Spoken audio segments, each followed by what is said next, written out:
Quer dizer, quando as pessoas chamam os filósofos de pensadores, eu já escrevi um artigo uma vez dizendo, pensador é a mãe. Pensar, morrer um burro. O problema não é pensar. Porque pensar, quer dizer, você está criando frases, criando juízos, etc, etc, etc. Eu digo, olha, o que Aristóteles faz não é isto.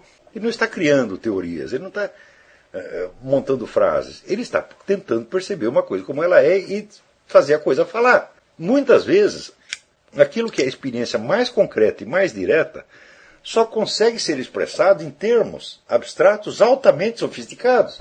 Então parece que foi um raciocínio montado, como em matemática, por exemplo. Mas não é isso, é uma percepção. O sujeito está apenas expressando o equivalente lógico daquela percepção. Porque vamos supor que o talento dele não fosse filosófico, fosse poético. Ele exprimiria em símbolos poéticos. A coisa é difícil dos dois jeitos. Você lê poesia, de bom, fica enigmático.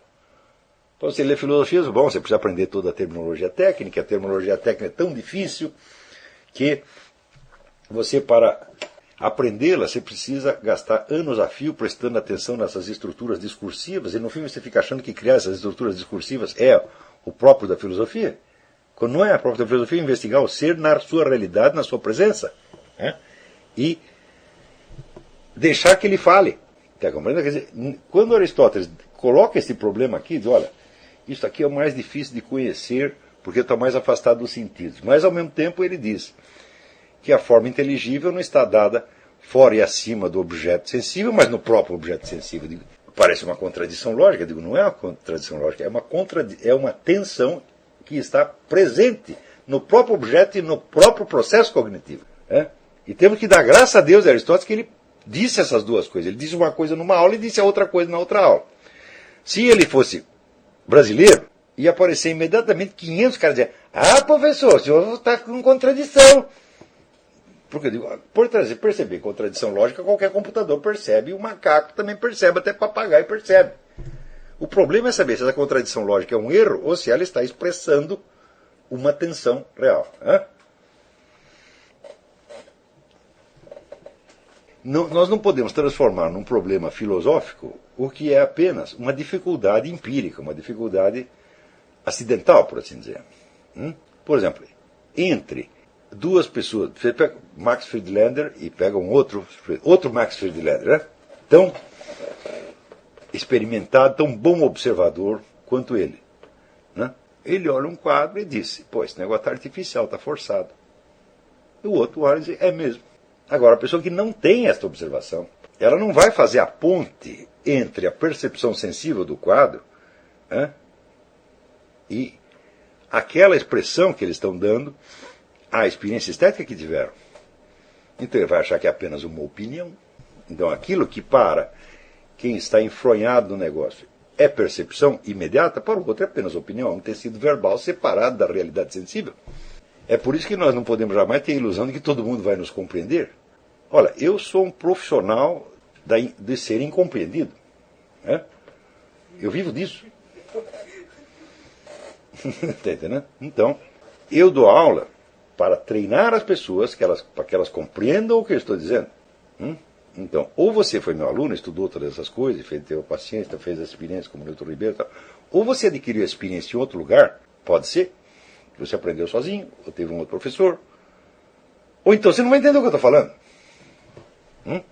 Outro dia alguém me mandou a gravação aí do Orlando Fedeli, dizendo, esse Olavo é um perigoso gnóstico, etc, etc. Ih, meu Deus do céu, lá vem ele de novo. Não, é muito simples. O que é o Sr. Orlando Fedeli? O Sr. Orlando Fedeli é um pregador. Ele é um transmissor da doutrina da igreja. Tá certo? É isso que ele faz. Então, a doutrina da igreja é constituída das conclusões de longos debates procedidos nos concílios entre os grandes teólogos, os grandes santos padres da igreja, etc, etc. Você encadeia aquelas conclusões, você obtém o quê? A doutrina da igreja. Ela é feita todinha de conclusões. Se você pega lá o livro O Enquiridium, do Denzinger, que é o resumo da doutrina católica, tem lá milhares de conclusões. Número 1, número 2, número 3, número 4. Você não tem a menor ideia de onde saiu aquilo. E o rolo que foi para chegar a essas conclusões. Está entendendo? Porque se fosse... o Denzinger dissesse, não, eu não vou dar só a doutrina católica, eu vou contar a história de toda a discussão. Ele fala, bom, então, meu filho, Você tem que pegar toda a patrística grega, a patrística latina, não é isso? E mais todas as obras de Santa Maria de Aquino, Santa Teresa, vai encadear tudo. Eu digo, bom, isso aí vai dar uns 100 mil volumes. Né? E isso você diria que isso é a doutrina da igreja. A doutrina da igreja está só nas conclusões. O senhor Orlando Fedeli é um cara que treinou para ensinar a doutrina da igreja e ele o faz muito bem. E eu acho que tem altos méritos nisso. Eu jamais falaria mal dele por causa disso.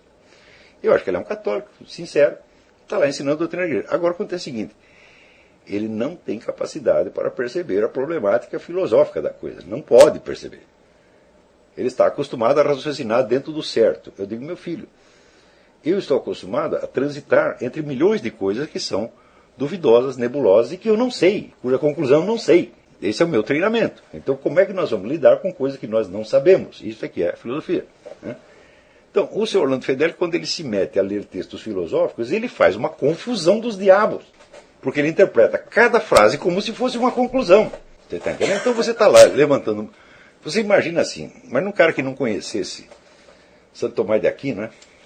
Então, Santo Tomás de Aquino, na Suma Teológica, ele levanta uma pergunta e daí ele levanta uma hipótese. Né? Então, Jesus Cristo ressuscitou? De hipótese. Parece que não. Por quê? Porque tem isso, tem mais aquilo, e explica e argumenta em favor de todas as coisas que são contra a hipótese da ressurreição do nosso Senhor Jesus Cristo. Né? Daí depois ele coloca a outra parte e a outra parte. Mas tudo isso você tem que ir lendo de pouquinho, você não pode ler o capítulo inteiro de uma vez, você tem que ler linha por linha. Né? Então, Orlando Fedeli é que deu o sujeito que pegou lá um parágrafo do meio e falou, aqui, Santo Tomás de Aquino está negando que Jesus Cristo ressuscitou. Falei, não, meu filho, ele está no processo dialético da descoberta do negócio. Pode acreditar que, vamos dizer, cada capítulo da Suma Teológica já é suficientemente complicado em si mesmo. O processo real pelo qual se chegou a isso foi muito mais complicado. Né? Então, se você não tem o equipamento intelectual e humano necessário para lidar com todas essas ambiguidades, essas dificuldades, o processo dialético, é melhor tu não te meter em questões filosóficas. Véio. Porque você é obrigado a ser filósofo. Né? Então, o que vai fazer o doutrinário, o tipo do pregador, né, o apologista, o apologeta da religião, tipo Orlando Fedeli? Ele lê uma coisa e ele vê se aquilo está de acordo com a doutrina da igreja ou não. Se está, ele aprova. Se não está, ele desaprova. Né? É só isto. Então eu digo, bom, é bom que alguém faça isso, é claro, para avisar as pessoas. Por exemplo, ele lê lá o René Guénon e diz, não, isso está errado, isso é agnóstico, está condenado. Eu digo, ótimo. Agora, o problema é o seguinte, como é que nós vamos lidar filosoficamente com essas questões? Então eu tenho que fazer minhas, aquelas hipóteses que o René Guénon está trabalhando, e ver o fundamento, mesmo que o que ele diz está errado, eu tenho que ver o fundamento da possibilidade do erro. Hã? Eu tenho que dizer por que ele chegou no erro. Hã? Não basta simplesmente dizer que está errado.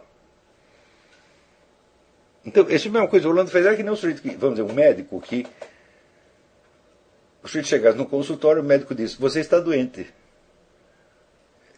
O doente fala, raio, mas isso eu sei. Eu vim aqui precisamente por causa disso. Eu não vim aqui para somente dizer que eu estou doente. Eu vim aqui para dizer o que está acontecendo comigo, precisamente. É? Então, vamos dizer, o processo de investigação filosófica implica uma série de meandros dialéticos, coisas dificílimas, né? No qual você está fazendo, por exemplo, abstração da questão do certo e errado finais. Você está simplesmente acompanhando a experiência intelectual ou espiritual de um outro e vendo todos os meandros dela. Isso aí, o Orlando Fedeli não tem capacidade para fazer isso. Não estudou para fazer isso. Então, eu não tenho nada contra o que ele faz, eu acho maravilhoso o que ele faz. Excelente pregador, grande defensor da igreja, grande batalhador. Né? Deus há de premiá-lo por seus esforços. E acho uma pessoa boa, um homem de bom coração, mas tu não é filósofo, tu não tem capacidade para lidar com isso. Se você precisa de uma certeza imediata e você já vai direto no dogma da igreja, eu digo, bom, você está lendo cada sentença como se fosse uma conclusão e não a etapa de uma investigação dialética. Então daí você não vai entender nada. Você só vai entender assim, se está certo, de acordo com a doutrina da igreja, é errado. Então, está errado, você se afasta daquilo.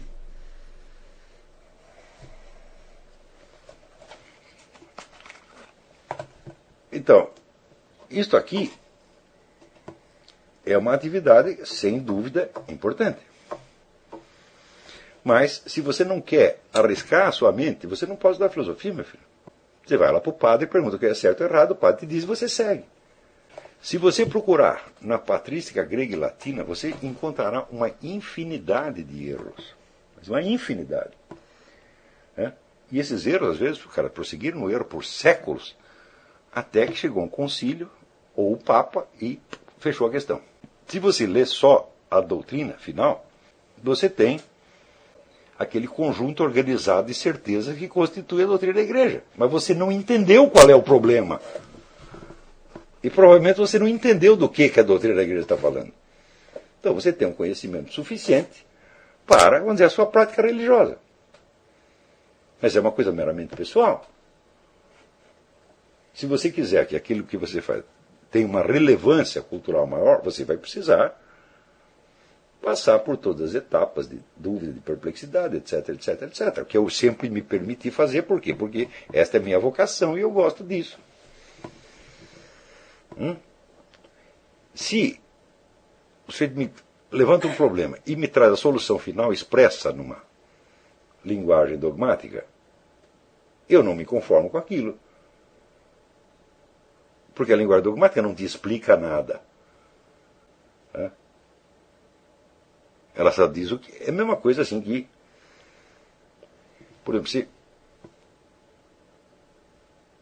vai fazer uma conta, você pega uma calculadora. A calculadora te dá o resultado certo, só que você sabe fazer a conta? Não. Então você obtém o resultado certo, mas você não aprendeu matemática. Você está entendendo? Se você quer só a doutrina da igreja, fala, bom, você quer o resultado da conta, e você nunca vai aprender matemática, meu filho. Então, o que o Orlando Fedeli fez? Ele pegou, aprendeu de cor todos os resultados certos. E ele os repete. Eu digo, alguém tem que fazer isso. É altamente meritório e precisa ser muito inteligente para fazer isso. Então, por exemplo, quando ele vai lidar com o René Guénon, o que ele pode dizer? Ele pode condenar o René Guénon, dizer, esse é um gnóstico mardito, fujam disso. Eu digo, bom, mas ele não consegue dizer nada de substantivo, porque ele não compreende o que o René Guénon está fazendo. Então, eu só conheço um sujeito em todo o universo, que levantou uma objeção fundamental contra toda a doutrina do Guénon. Sou eu mesmo. Eu levantei umas 2 ou 3 e falei, isso aqui não tem escapatória. Isso aqui é falso mesmo, não tem jeito, tá certo? E pode René Guénon levantar do túmulo e vir discutir comigo agora. Eu vou dizer, aqui você, não é que você errou, você está com treta. Você escondeu isso aqui. Isso eu tenho certeza absoluta, porque esse é um negócio tão facilmente demonstrável. Então, isso quer dizer o seguinte, eu estou eternamente vacinado contra René Guénon. Eu posso aproveitar tudo de bom que ele tem, sem me contaminar pelo resto. Então, o que eu aprendi dele me fortalece. E aquela parte dele que pode ser perigosa, danosa, etc., já está sob controle. O Orlando Fedeli pode fazer isso? Não, não pode fazer. Só que ele pode dizer, fujam. Por quê? Porque o Guénon é um adversário perigoso e forte demais para ele. Então ele mantém a distância. Este é gnóstico, fujam disso. A coisa é que eu não sou um amador, eu sou um profissional. Eu posso entrar dentro da toca do leão, ir lá e mexer, e eu sei o que eu estou fazendo. Eu estudei para isso. É isso que eu sei. Eu não quero saber se o sujeito está certo ou errado. Não é este o meu único... Claro que eu quero saber no fim. Mas se for um erro monstruoso, como esse erro foi construído, e qual é a possibilidade de que o mesmo aconteça a mim, ou a qualquer outra pessoa que se meta lá, e qual é o fundamento veraz do erro, qual é a raiz que esse erro tem na verdade. Então, se é para discutir com o René Guénon, meu filho, isso não é coisa para criança. Isso é coisa para um profissional. Eu sou um profissional. O Orlando Fedeli, neste campo, ele não é. Então é esse o problema. Não estou zangado com o Orlando Fedeli de maneira alguma. Tá certo? Você acha que eu sou um gnóstico? Tá bom, tá bom. Tá legal, o médico mandou não contrariar. Né? Não vão brigar por causa disso. Né? Mas eu sei o seguinte, você não está entendendo absolutamente nada. É melhor seria você ficar quieto no canto. Então, agora, Orlando Fedeli ainda tem a desculpa que ele faz isso para defender a sua fé. Agora, e esse pessoal de USP, não sei o que está fazendo isso para defender socialismo, para defender porcaria, do que é? Ou para defender sua própria vaidade? Esse não tem desculpa, não. Esse tem que apanhar, porra. Né?